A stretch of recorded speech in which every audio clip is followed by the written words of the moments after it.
ಎಲ್ಲರಿಗೂ ನಮಸ್ಕಾರ. ಈ ದಿನ ನಾವು ಒಂದು ಅಪರೂಪವಾಗಿರ್ತಕ್ಕಂಥ ವಿಡಿಯೋವನ್ನು ಮಾಡ್ತಾ ಇದ್ದೀನಿ. ಇದನ್ನ ನೋಡೋಣ ಬನ್ನಿ. ನಾವು ಮಾತ್ರೆಗಳನ್ನ ತಗೊಳ್ತೀವಿ, ನಮ್ಮ ದೇಹಕ್ಕೆ ಡಾಕ್ಟರ್ ಪ್ರಿಸ್ಕ್ರೈಬ್ ಮಾಡಿರ್ತಕ್ಕಂಥ ಮಾತ್ರೆಗಳನ್ನು ತಗೊಳ್ತೀವಿ. ಆದ್ರೆ ಇವತ್ತು ನಾನು ಒಂದು ತಗೊಂಡಿರೋದು PAH ಮಾತ್ರೆ ತಿಂದರೆ ಅದು ಎಲ್ಲಿಗೆ ಹೋಗುತ್ತೆ ಅಂದ್ರೆ ಪಲ್ಮನರಿ ಆರ್ಟೀರಿಯಲ್ ಹೈಪರ್ ಟೆನ್ಷನ್ ಅಂತ ಒಂದು ಕಂಡೀಷನ್ಗೆ ಡಾಕ್ಟರ್ ಮಾತ್ರೆ ಬರ್ಕೊಡ್ತಾರೆ. ಅದು ತಗೊಂಡಾಗ ಅದು ಎಲ್ಲಿಗೆ ಹೋಗುತ್ತೆ, ಯಾವ ಭಾಗಗಳಿಗೆ ಹೋಗಿ ಅದು ರಿಪೇರಿ ಮಾಡುತ್ತೆ ಅನ್ನೋದು ಒಂದು ಕ್ವಶನ್ ನನಗೆ ಬಂತು. ಹಾರ್ಟಿಗೆ ಹೋಗುತ್ತಾ, ಶ್ವಾಸಕೋಶಗಳಿಗೆ ಹೋಗುತ್ತಾ, ಬ್ರೈನಿಗೆ ಹೋಗುತ್ತಾ, ಔಷಧಿ ಹೇಗೆ ಕೆಲಸ ಮಾಡುತ್ತೆ, ಈ ಎಲ್ಲ ಪ್ರಶ್ನೆಗಳಿಗೂ ಉತ್ತರವನ್ನು ನಾನು ಕೊಡೋಕೆ ಪ್ರಯತ್ನ ಮಾಡ್ತಿದ್ದೀನಿ. ಬನ್ನಿ ನೋಡೋಣ. ಈಗ ಮೊದಲು ತುಂಬಾ ಸರಳವಾಗಿ ಪಲ್ಮನರಿ ಹೈಪರ್ ಟೆನ್ಷನ್ ಅಂದ್ರೆ ಏನು ಅನ್ನೋದನ್ನು ನೋಡೋಣ. ನಮ್ಮ ಹೃದಯದಲ್ಲಿ ಇರ್ತಕ್ಕಂಥ ಬಲ ಹೃತ್ಕರಣ ರಕ್ತವನ್ನು ಶ್ವಾಸಕೋಶಗಳಿಗೆ ಪಂಪ್ ಮಾಡಲು ಕಷ್ಟವಾಗುತ್ತೆ. ಯಾತಕ್ಕೆ ಅಂತಂದ್ರೆ ಶ್ವಾಸಕೋಶದ ಧಮನಿಗಳ ಗೋಡೆಗಳು ದಪ್ಪವಾಗಿಬಿಡುತ್ತೆ, ಅಂದ್ರೆ ರಕ್ತನಾಳಗಳ ಗೋಡೆಗಳು ದಪ್ಪವಾಗಿಬಿಡುತ್ತೆ. ಅದರಲ್ಲಿ ಕೋಶಗಳು ಹೆಚ್ಚು ಉತ್ಪತ್ತಿಯಾಗಿ ರಕ್ತನಾಳದ ಒಳಭಾಗ ಕಡಿಮೆ ಆಗುತ್ತೆ.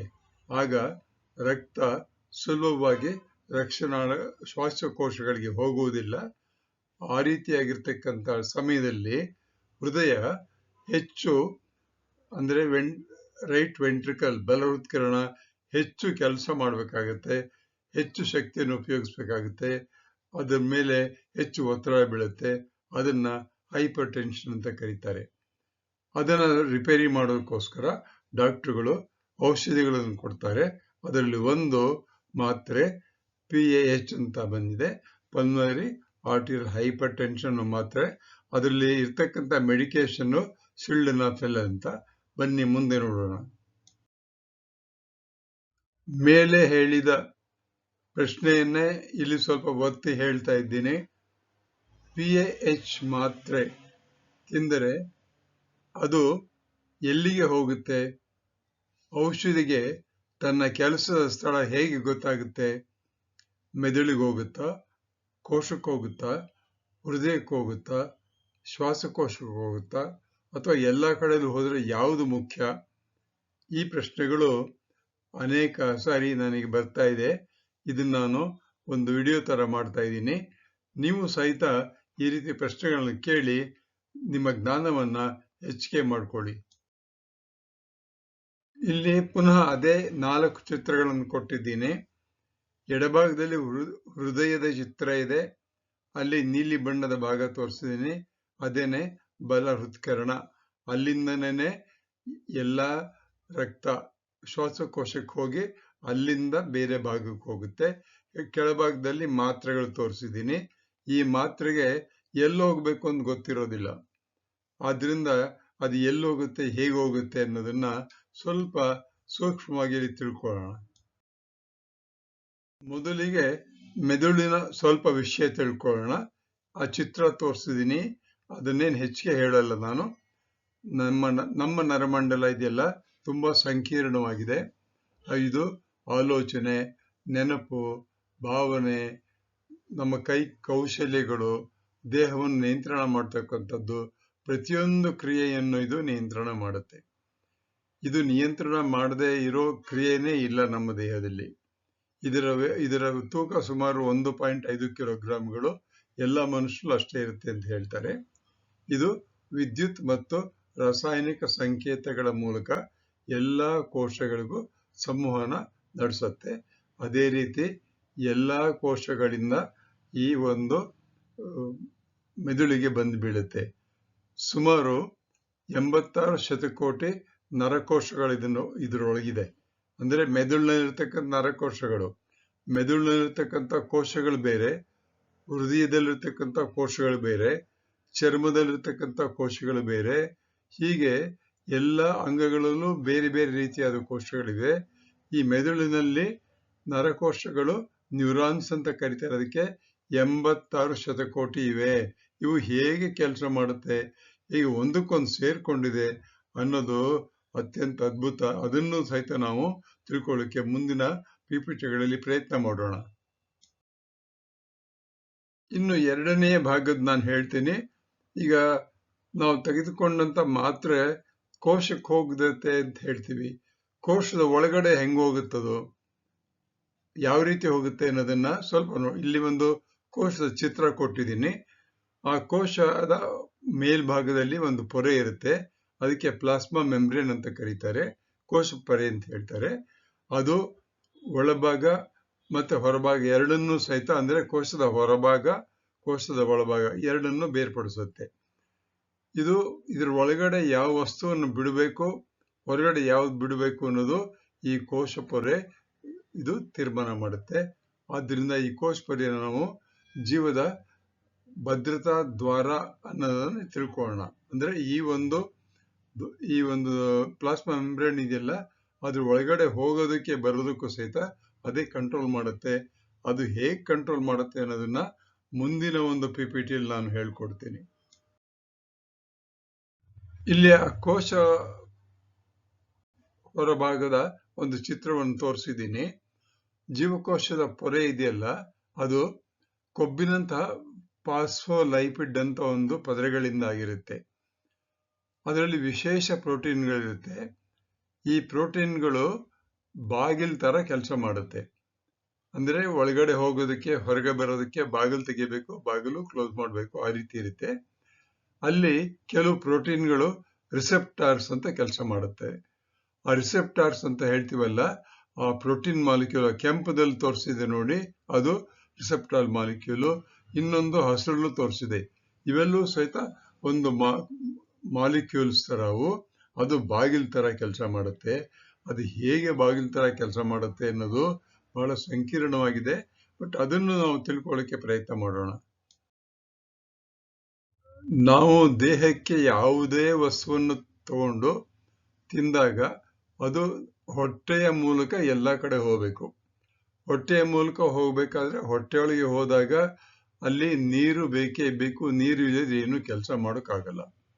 ಅದೇ ರೀತಿ ಎಲ್ಲಾ ಜೀವಕೋಶಗಳಿಗೂ ಸಹಿತ ಆಮ್ಲಜನಕ ಬೇಕು. ಹಾಗಿದ್ರೆ ಈ ನೀರು ಮತ್ತು ಜೀವಕೋಶ ರಕ್ತದ ಜೊತೆಗೆ ಹೋದಾಗ ಎಲ್ಲ ಕೋಶಗಳಲ್ಲಿ ಹೇಗೆ ಹೋಗುತ್ತೆ ಅಂತಂದ್ರೆ, ನೀರು ಮತ್ತು ಆಮ್ಲಜನಕಕ್ಕೆ ಎಲ್ಲಾ ಕೋಶಗಳಲ್ಲೂ ಫ್ರೀ ಓಪನಿಂಗ್, ಅಂದ್ರೆ ಬಾಗಿಲುಗಳು ಯಾವಾಗಲೂ ತೆಗೆದು ಬಿಡುತ್ತೆ. ಯಾವ ಕೋಶದಲ್ಲೂ ಬಾಗಿಲು ನೀರು ಮತ್ತು ಆಮ್ಲಜನಕಕ್ಕೆ ಮುಚ್ಚೋದೇ ಇಲ್ಲ. ಇವೆರಡಕ್ಕೂ ಫ್ರೀ ಆಗಿ ಪಾಸ್ ಇರುತ್ತೆ. ನೀರು ಆಸ್ಮಾಸಿಸ್ ಮೂಲಕ ಹೋಗುತ್ತೆ, ಆಮ್ಲಜನಕ ಡಿಫ್ಯೂಷನ್ ಮೂಲಕ ಹೋಗುತ್ತೆ. ಅಂದ್ರೆ ಅಗತ್ಯವಾದ ವಸ್ತುಗಳು ಇವೆರಡನ್ನ ಯಾವ ಜೀವಕೋಶಗಳು ಅಡ್ಡಿ ಮಾಡೋದಿಲ್ಲ. ಮತ್ತೆ ನಮ್ಮ ದೇಹದ ಕೋಶಗಳು, ನಮ್ಮ ದೇಹ ಜೀವಂತವಾಗಿರ್ಬೇಕು ಅಂದ್ರೆ ಇನ್ನು ಎರಡು ಮುಖ್ಯವಾಗಿರ್ತಕ್ಕಂಥ ವಸ್ತುಗಳು ಬೇಕು. ಒಂದು ಗ್ಲೂಕೋಸ್ ಅಂತಕ್ಕಂಥದ್ದು, ಇನ್ನೊಂದು ಇನ್ಸುಲಿನ್ ಅಂತಕ್ಕಂಥದ್ದು, ಒಂದು ಎನ್ಸೈಮ್. ಇವೆರಡೂ ಸಹಿತ ಎಲ್ಲಾ ಕೋಶಗಳಿಗೂ ಯಾವ ತೊಂದರೆ ಇಲ್ಲದೆ ಹೋಗ್ಬೇಕು. ಆ ರೀತಿ ಹೋಗೋದಕ್ಕೆ ನಮ್ಮ ಜೀವಕೋಶಗಳು ಸಹಾಯ ಮಾಡುತ್ತೆ. ಅಲ್ಲಿ ಪ್ರತಿಯೊಂದು ಕೋಶಗಳಲ್ಲೂ ಸಹಿತ ಇನ್ಸುಲಿನ್ ಅಂತಕ್ಕಂಥ ಹಾರ್ಮೋನು ಮೊದಲು ಒಂದು ಗ್ರಾಹಕಕ್ಕೆ ಅಂಟ್ಕೊಳ್ಳುತ್ತೆ.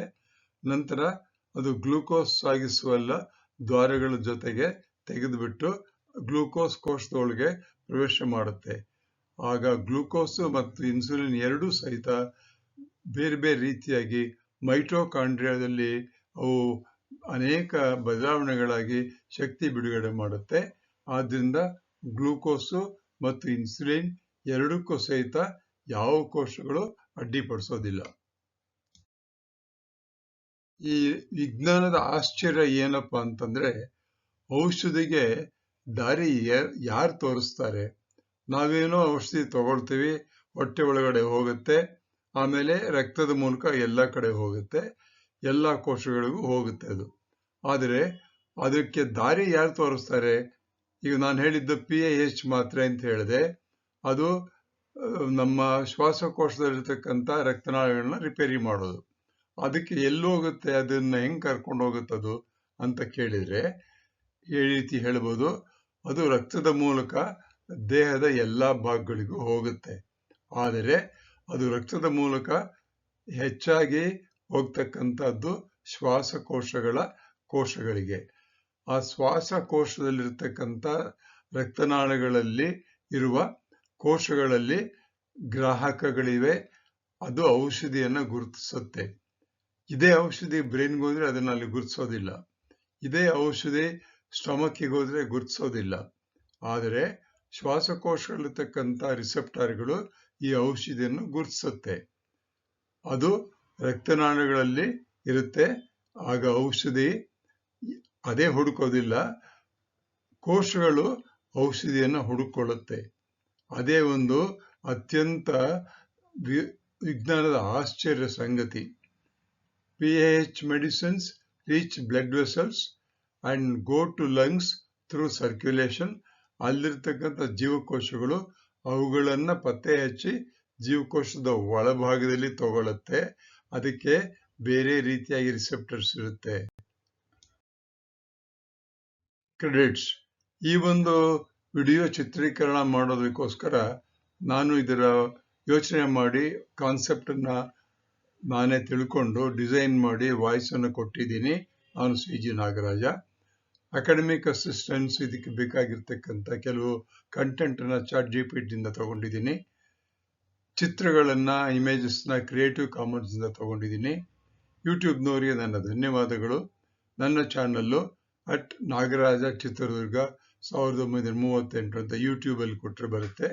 595 ಬೇರೆ ಬೇರೆ ರೀತಿಯಾಗಿರ್ತಕ್ಕಂಥ ಯೂಟ್ಯೂಬ್ಗಳಲ್ಲಿ ನಾನು ವಿಡಿಯೋಕರಣ ಮಾಡಿದ್ದೀನಿ. ಇದು ಎಲ್ಲ ಮಕ್ಕಳಿಗೂ ಸಹಾಯವಾಗ್ಬೋದು. ದಯವಿಟ್ಟು ಈ ನನ್ನ ಚಾನಲ್ಗೆ ನೀವು ಸಬ್ಸ್ಕ್ರೈಬ್ ಮಾಡಿ. ಇದು ನಿಮಗೆ ಇಷ್ಟವಾದರೆ ಬೇರೆಯವ್ರಿಗೂ ಹೇಳಿ. ಎಲ್ಲರಿಗೂ ವಂದನೆಗಳು. ದೇವರು ಎಲ್ಲರಿಗೂ ಒಳ್ಳೆಯದು ಮಾಡಲಿ. ಮುಂದೆ ನಾನು ಮಾಡ್ತಕ್ಕಂಥದ್ದು ವಿಡಿಯೋಕರಣ ಇದೆಯಲ್ಲ, ಅದು ಸೆಲ್ ಮೆಂಬ್ರೇನು ಹೇಗೆ ಬೇರೆ ಬೇರೆಯ ಔಷಧಿಗಳನ್ನ ಬೇರೆ ಬೇರೆ ವಸ್ತುಗಳನ್ನ ತಗೊಳ್ಳುತ್ತೆ ಅನ್ನೋದನ್ನ ತಿಳಿಸ್ತೀನಿ. ಅಲ್ಲಿ ತನಕ ನಮಸ್ಕಾರ.